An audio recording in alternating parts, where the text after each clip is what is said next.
It, Welcome to Derry. You know, they said it couldn't be done. They said it could never be done. And then they did it. A prequel series to the two movies adapting the novel that was also adapted as a two-part miniseries in 1990. Pennywise, the Dancing Clown. They asked if it could be done again.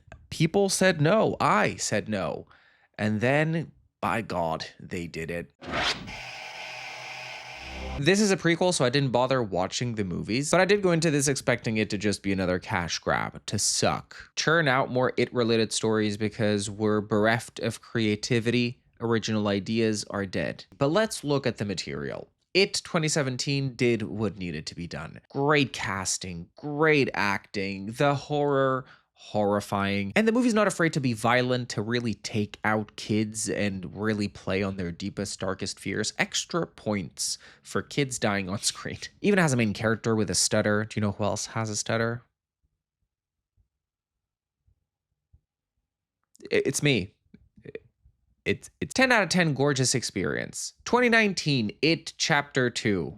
Oh boy. This was the rough younger sister that got a little too eager. When we talk about hypothetical awards for a best casting in a movie ever, then we do be looking at It Chapter 2 taking top spot. The side-by-side of younger and older actors, are you joking? Like you couldn't have invented a better scenario. The villain, Bill Skarsgård, oh my god. The talent on that man's face alone.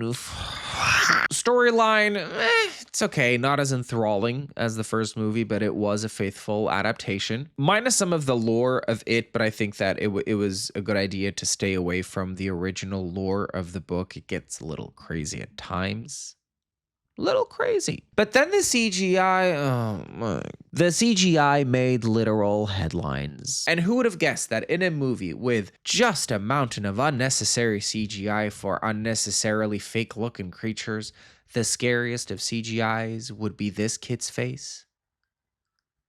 Look at it. And then the ending. Belittlement, destroying a literal reality warping creature. Sure. So I went into the series a skeptic, and we're only 2 episodes in for anyone watching from the future. Is it all over yet? Guys, it's so good. It's so good. Like, it shut me up. It shut me the fuck up. If these 2 episodes could talk, they'd be saying, "I told you so, Eric." And if they were Pennywise, they'd be saying, "I told you so, fag." It's set in the 60s, more specifically 1962, so it's set 27 years before the first events of It, which primarily take place in 1989. Guys, it really looks like we're in the 60s, okay? The colors are vibrant, it feels vintage, homophobic, and very, very racist. It's uncanny, and it feels terrifying too. I think they did a really good job with the atmosphere of the series. The story of It is set in the worst possible place for lactose intolerant people. Derry, which happens to be in Maine, Stephen King's go-to location for his stories. And we won't touch too much on the lore established in the movies because, according to the creators, It, Welcome to Derry will explore indeed the origin story of It, of Pennywise, the Dancing Clown.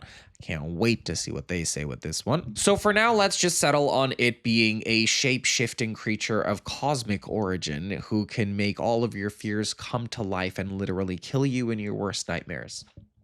Fun. I've never read the novel, but I do know that it is set in the 50s. They changed that to the 80s for the movie. So this story, the prequel, is actually technically happening after the events of the novel. But nonetheless, it's the 60s and America is really racist. Unlike 2025, where, you know, America is really racist. TLDR, I started watching It, Welcome to Derry. The first 2 episodes knocked my expectations completely out of the park, and now I can't wait to see how the rest of the season pans out. I will be making a post-mortem analysis of the season once all episodes are out, but for now, enjoy the first 2 episodes. Guys, this is so good. You really are not going to want to miss it. But before we get into that, guys, we are almost at 1 million subscribers. I cannot even believe like how crazy the last few weeks have been. So, you know, if you'd like to join the family, consider subscribing down below and help me hit 1 million. All right, thank you.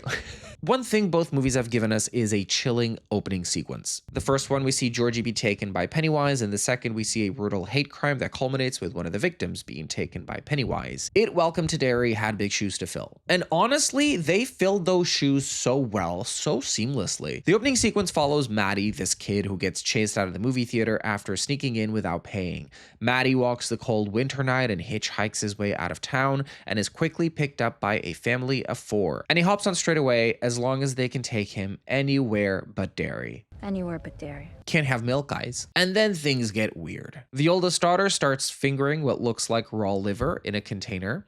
Yum. Meanwhile, the youngest son is spelling increasingly weirder words the pregnant mother keeps feeding him. And then Maddie realizes they're heading back to Derry.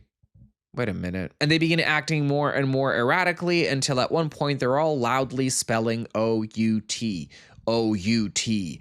O-U-T. Get it? Because he wants to get out. He tries stopping the car but ends up hitting the pregnant woman's belly instead by accident. And then, y'all, she goes into labor. Oh my God. Have you ever seen that video of a woman giving birth in the passenger seat on the way to the hospital all by herself?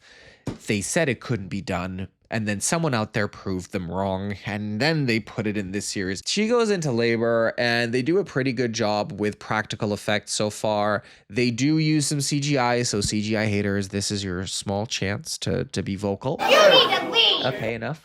And she gives birth to a flying mutant demon baby. But guys, you see it coming out of her.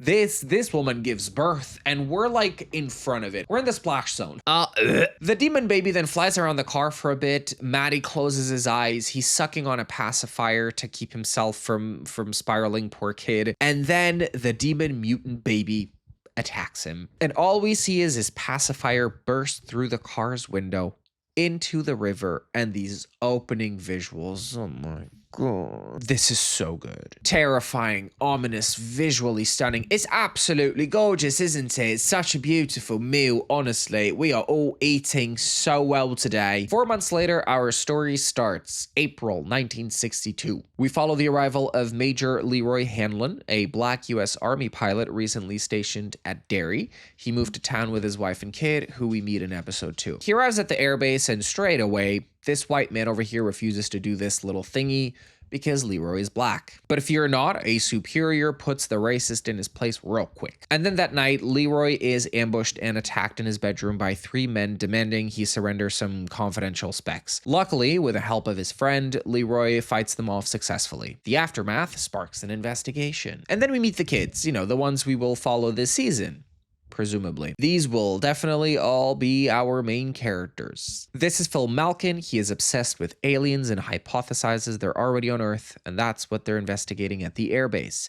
His best friend is Teddy Uris. Same last name as one of the losers from the movies, Stanley Uris, but no relation established just yet. They're both losers with no friends, but even they weren't as bad as Maddie. So much so, Maddie's mom gave them candy just so they'd hang out with her son on his birthday the night he disappears. And while Teddy feels guilty for not having been there for him, Phil pushes those nasty thoughts away. It's not our fault that he ran away. Oh my God, I rhymed. Yay. Slay. Then there's Lily Bainbridge. She's another loser who we find out in a flashback was secretly friends with Matt. Sort of. They met up on New Year's night. They had a deep conversation, and Lily tells him of the night her father tragically died. Guys, this story. So he worked at a jarring plant, you know, pickles and stuff. And one night, after picking him up from his job with her mom, Lily realized she left her mood ring inside. A stupid little cheap thing she got. But her dad went back for it. And as he did, one of the machines jammed up. And in trying to help, her father climbed onto the gears, but they weren't off, and it's implied he was crushed to death. Lily, who was probably traumatized beyond belief with guilt, was then sent to Juniper Hill, a mental institution, and her mother is an emotional wreck who neglects her now. Maddie very obviously likes her and tells her that it's not her fault, and then as they're watching fireworks on New Year's night, he leans in for a kiss. But Lily isn't so sure she likes him back, at least not like this. They're friends and she doesn't have many friends. Everybody calls her Loony Lily Bainbridge, you know? Now Lily's only friend is another desperate to fit in loser herself. Her name's Marge. She just looks so 60s, it's insane, you guys. But she essentially wants to reform Lily's image at school so people will stop calling her crazy, which seems to be an impossible task. And then there's Ronnie, the young girl who saw Maddie at the movie theaters the night of his passing. Then the kids start having nightmares too. Ugh. First, Lily hears Maddie's voice coming from the bathtub pipes, singing a tune. And then someone fingers the hole from the inside. Get out! Filth! Lily shares the nightmare she had with Phil and Teddy. Phil, who spent the entire episode explaining how aliens have come to Earth and have been experimenting on us and studying us, rationalizes how impossible it is for Maddie to have been communicating with Lily through the pipes. And though Teddy somewhat empathizes with her more, he's also not so sure he believes her. But that's about to change. During dinner, Teddy asks his father if he thinks someone could kidnap a kid and keep him in the sewers. Now, Teddy is Jewish, and this is 1962, less than 2 decades after the Holocaust. And his father, somewhat understandably, snaps at him. He tells him of how his grandparents escaped Buchenwald, where they made lampshades out of the skin of Jewish prisoners. And if you've seen my Ed Gein Monster video, it's where Ilse Koch lived. He then angrily shouts at his son, telling him that the horrors of the real world are horrific enough without him having to come up with scenarios. Yikes. And later that night, Teddy has his nightmare. The lampshade comes to life, and its human face is screaming. Oh my god. And I want to know if this was practical effects or CGI. I'm not sure, but it doth look terrifying. That's enough to change Teddy's mind, who now looks like absolute dog shit, which is also enough to convince Phil, who now sees how genuine Teddy is being. They go to the library to look through media reports of Maddie's disappearance with Phil's younger sister, Susie, in tow. They find one article mentioning an unidentified young girl who reportedly saw Maddie that night. They put 2 and 2 together, figure out it has to be Ronnie, and pay her a visit. But Ronnie's visibly upset because ever since Maddie's disappearance, the police have routinely questioned her about her father's involvement. A white kid is last seen by a black girl. You put 2 and 2 together, add some racism onto it, it's gotta be the black father. And she does send them away, but changes her mind when she hears them mention voices in the pipes. Turns out, Ronnie also heard the same voice sing the same tune, which they figure is a song from the movie The Music Man, the movie that was being projected the night Maddie was in the cinema. And on the belief that this was actually Maddie trying to communicate with them, they decide to go to the movie theater to watch The Music Man. Maybe Maddie was trying to tell them something through the pipes. Oh god. The first episode of the prequel series to the movie adaptations of a beloved novel with no source material covering prior events, they had to show us this was worth it. Because in horror series, there is always the risk of characters being kept alive too long, or there simply being no stakes in the story, or sometimes they have plot armor. They're simply too important to the story, and if they're gone, there's no more story. Rest assured, It Welcome to Derry knew what was at stake. They're in the movie theater waiting for Ronnie to start playing the movie, talking about how they could have done more to help Maddie. They're all in tears, and then the movie starts playing. And then mid-song, Maddie's in the movie. They shout at him, telling him they're gonna get him out of there, but he tells them they can't help him. They're the reason he's in there in the first place. And then, oh my god, a giant flying demon mutant baby leaps out from the screen and attacks them. Lily drops to the floor while everyone else runs. The baby takes down Teddy, drags him across the floor, and then flies around the room, shaking him like a dirty old wet rag, and then, rips into him. Bloody rain falls on Lily, watching all of this in horror, and then throws the corpse against the projectionist's window. Oh my god. My jaw is on the floor. What the fuck is going on? The creature then takes down Phil. Lily reaches out for Susie, who holds her hand, but the demon mutant flying baby is hungry, shows up, and then, oh my. It chomps on Susie's arm, cuts to Ronnie, comes down running, finds Lily in shock, holding Susie's hand.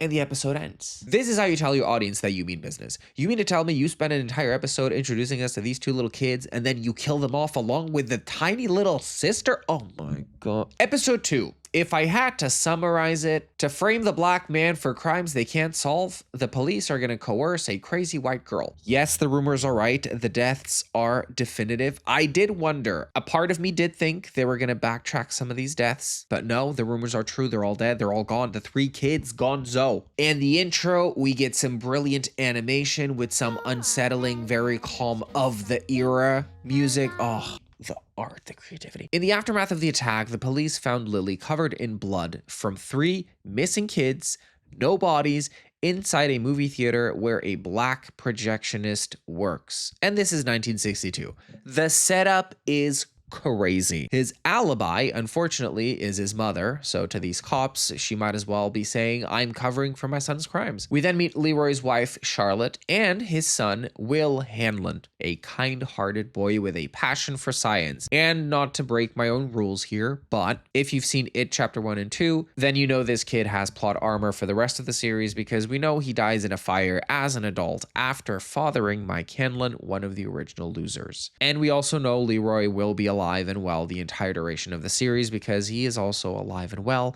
in the first film. Now back to my lactose intolerant husband's worst nightmare, Derry. And news of course spread around town. Ronnie is now seen as guilty for the murders and Lily is even more loony than before. This prompts the desperate for popularity march to try and talk some sense into Lily to help her get back to the patty cake's good graces. The patty cakes are like the plastics of Derry. I can't sleep knowing that Dad could just crawl through my bedroom window at night. Did you catch that? One more time. I can't sleep knowing that Dad could just crawl through my bedroom window at night. Maybe it's because I'm foreign, but I did have to check the subtitles to see what she was saying. I can't sleep knowing that her dad could just crawl through my bedroom window at night. I can't sleep knowing that Dad could just crawl through my bedroom window at night. Brilliant. Back to Lily, who's out of fucks to give. She saw 3 kids get brutally murdered by a giant flying demon mutant baby.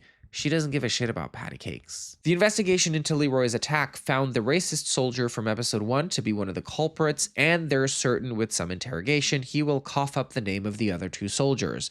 But Leroy's not so sure. See, the weapon they attacked him with was a Soviet relic that requires a true skillsman to handle it as quickly as the attacker did.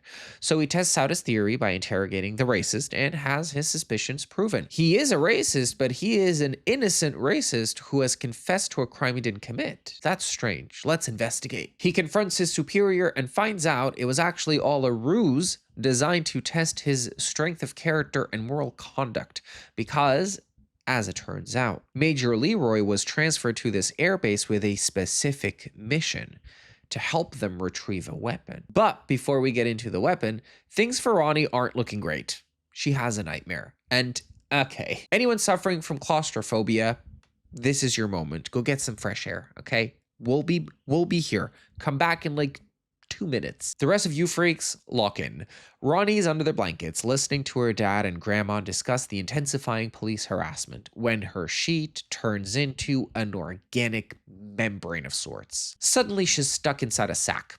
A sack that starts filling up with water. Oh my God, the tension, the sound design, her panic, the stickiness of the wall. I feel sick. She's inside of this chamber filled with water. She's banging on these viscous walls, but nothing's working. And then she bursts through this sack, expelled with a lot of other goo, turns around and Jesus fucking Christ. The bed is her mother, who presumably died while giving birth to Ronnie, because then the bed with her mother's head tells Ronnie, all I wanted was to hold my baby, but you tore me apart, Ronnie. You killed me. Why'd you do it, Ronnie?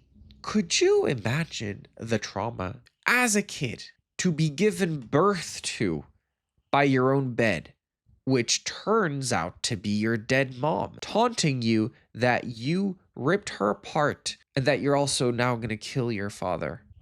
But then somehow it gets worse, because Ronnie then starts getting pulled back into the bed by the umbilical cord, which is still connected to her, so she's forced to chew on it. That shit's bigger than my arm. Ugh. Very close to a mental breakdown, Ronnie asks Lily what she told the police and discovers that Lily just said, I don't know what it was, but it wasn't her father. Lily's afraid she'll be sent back to Juniper Hill if she tells the truth, and Ronnie's afraid her father will be arrested if she doesn't. They're both kind of fucked. And then, of course, it's Ronnie, the black girl, who gets attention for raising her voice in the cafeteria. Pissing me off. In detention, she meets Will, who got detention after fleeing a stink bomb and getting blamed for it, because he's black. And Ronnie notices Lily being taken in for questioning. Lily is interrogated by the chief of police, Clint Bowers, most likely related to Henry Bowers and his piece of shit father from It 2017. See, Clint is under a lot of pressure to deliver Ronnie's father as guilty for all the crimes the police can't solve. So the easiest way to pin it on him and dismiss his mother's alibi is to coerce Lily into giving false statements, under the threat of being sent back to Juniper Hill if she doesn't say what they want. So she says just enough for the police to arrest Ronnie's father. She runs to Lily's house to confront her, but Lily's mother shuts the door on her face. And then Lily has her nightmare in the supermarket. These creepy ass aisles start closing in. The camera work is just exquisite, and Lily feels increasingly more disorientated, now hearing whispers calling her insane, crazy, creepy figures start doing this shit behind her, and then she comes to a dead end. She's boxed in. Remember her father getting crushed to death in a pickle factory? Well, guess what is inside all these pickle jars? Her father. Yeah, CGI haters, this is your moment. Yes, this is your opportunity to call it out as you see it. It's too much, I know. But also, they don't do a terrible job at it. Lily breaks the jar with her dad's head, taunting her, only for all the other jars to reveal the rest of her father. They all come crashing down. Her father's body parts start gathering. Very Sam Raimi Spider-Man 3 Sandman sequence, but nastier. And then this happens before Lily is found by a store employee. Back at the army base, Leroy is filled in on what the weapon is. Now, this is 1962, so they're trying to find a weapon that can win them the Cold War before the first missile is ever launched. And in Derry, there's a weapon that generates debilitating fear in anyone who comes near it. In theory, it could scare a man so badly he would take his own life. They don't know everything about it, where it comes from, or how it works. Sounds to me like they don't know much at all. Only that it's surrounded on all sides by a group of objects acting as beacons. If they can find them, they can find the weapon. And at that moment, they'll need Major Leroy because he is uniquely qualified to retrieve it. Hence why he's in Derry in the first place. And the episode ends with two things happening. On one hand, the army's excavation finds one of the beacons, a car oozing corpses. And then on the other, Lily is taken back to Juniper Hill by her mom. I thought it couldn't be done. They said it couldn't be done. I said it couldn't be done. And then they went ahead and did it. Guys, this is so good. Like, I cannot wait for episode 3 to drop, and then 4, and then 5. So far, they got my attention. The CGI, it does get a little too much at times, but honestly, it's not that bad. You need to get over it. Guys, let me know down below if you want me to cover, like, in batches of 2 episodes, or if I should just do a post-season analysis. You know, if this video does well and you guys want me to cover all episodes in this much detail, I can absolutely do it. Was it worth it, or was it just another cash grab?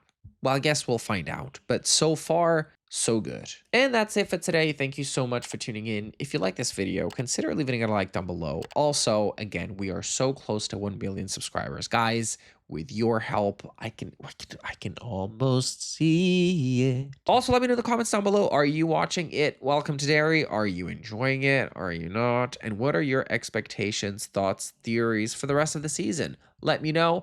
And until next time, guys, stay safe, stay sane, stay stupid, and stay stuttering. Bye. You know what I would like? I would like a ring. I would like a ring. I would like a diamond ring on my wedding finger. I would like a big and shiny diamond that I can wave around and talk about it. And when the day is here, forgive me, God, that I could ever doubt it. Until death, I do. Is he about it? This man is testing me. Help me, Lord. I need you to tell me. Baby, where the hell is my husband?